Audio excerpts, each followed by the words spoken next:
Hello friends, हरे कृष्ण, राधे राधे। एक बार फिर से मोस्ट वेलकम है आपका मेरे इस भक्ति चैनल पर। तो कैसे हैं आप सब? आई होप कान्हा जी की कृपा से आप सभी अच्छे होंगे, स्वस्थ होंगे, मस्त होंगे। तो चलिए, आज मैं आप सभी को डेली पूजा की विधि बताने वाली हूँ।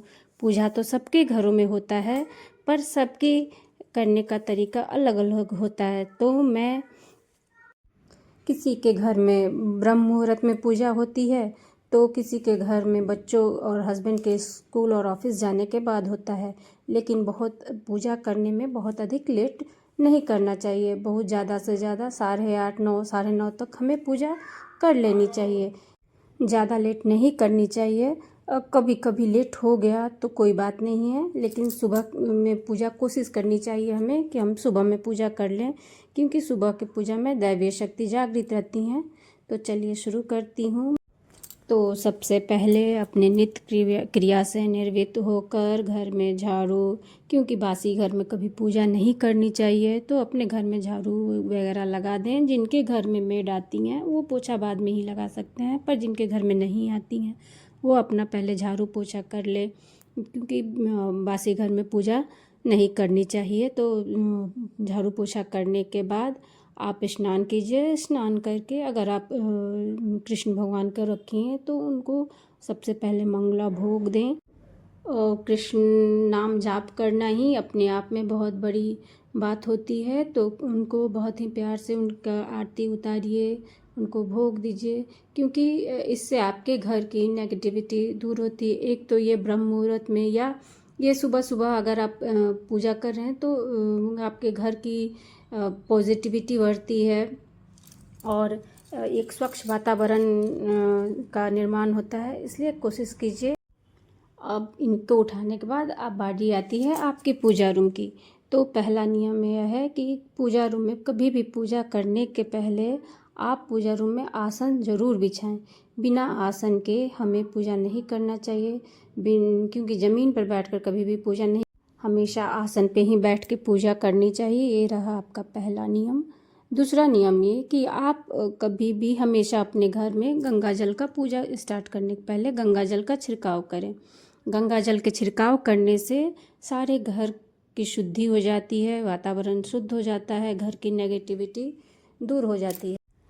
उसके बाद फ्रेंड्स, अपने पूजा रूम के फ़ोटो को, जो मूर्ति रखी हैं, उसको प्रतिदिन साफ करें फ्रेंड्स। और पूजा स्टार्ट करने के पहले सबसे पहले आप सूर्य नारायण को जल दें। अगर फूल नहीं है तो पूजा में रोली, अक्षत और गुड़ डालें। अगर शनिवार का दिन है तो तिल डालिए। आज सैटरडे है तो मैं जल में तिल डाली हूँ, और तिल डाल के तब मैं सूर्य भगवान को जल दे रही हूँ, क्योंकि सूर्य भगवान साक्षात देवता होते हैं और इनको जल देना बहुत ही अच्छा होता है, बहुत शुभ माना जाता है। सूर्य भगवान को जल स्त्री हो पुरुष हो सभी को जरूर देना चाहिए। कहते हैं सूर्य भगवान ग्रहों के राजा होते हैं और इनको जल देने से उन्नति तरक्की के रास्ते खुलते हैं। एक लोटा जल, और ये कहा जाता है कि सभी समस्याओं का हल होता है।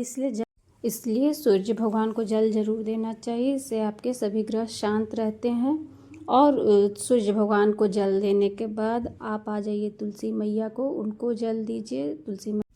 फिर सूर्य भगवान और तुलसी माँ को जल देने के बाद आपकी बारी आती है आपके पूजा रूम की। तो आप शिवलिंग, मैं तो शिवलिंग रखी हूँ तो मैं उनको स्नान कराती हूँ, उन्हें अच्छे से गंगा जल से स्नान करा लेती हूँ। स्नान कराने के पश्चात, क्योंकि पहले उनकी सफाई ज़रूरी है, स्नान करा लेने से उसके बाद मैं उन पर टीका चंदन लगाऊंगी। और बाकी पूजा रूम के बाकी फ़ोटो की सफाई मैंने पहले ही कर ली थी। और पूजा स्टार्ट करने के पहले फ्रेंड्स, तीसरा नियम है कि हमें दीपक जलाना चाहिए।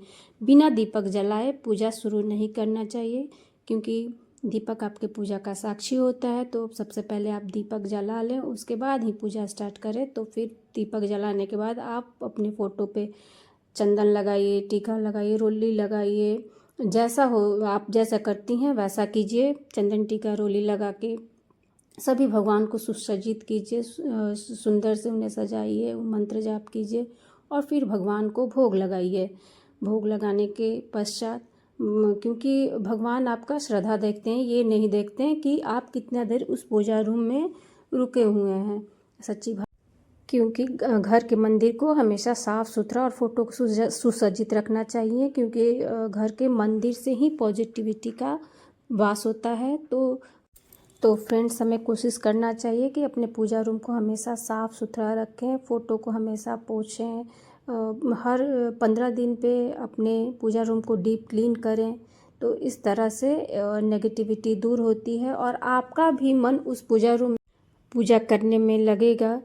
तो फ्रेंड्स, अपने पूजा रूम की अच्छे से सफाई रखिए, क्योंकि भगवान को सफाई बहुत पसंद है और साफ जगह पे ही भगवान का वास होता है। भगवान ये नहीं देखते कि मुझे कितना भोग लगा, क्या लगा।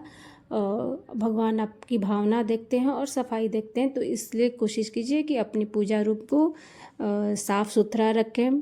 ये आपका तीसरा नियम है।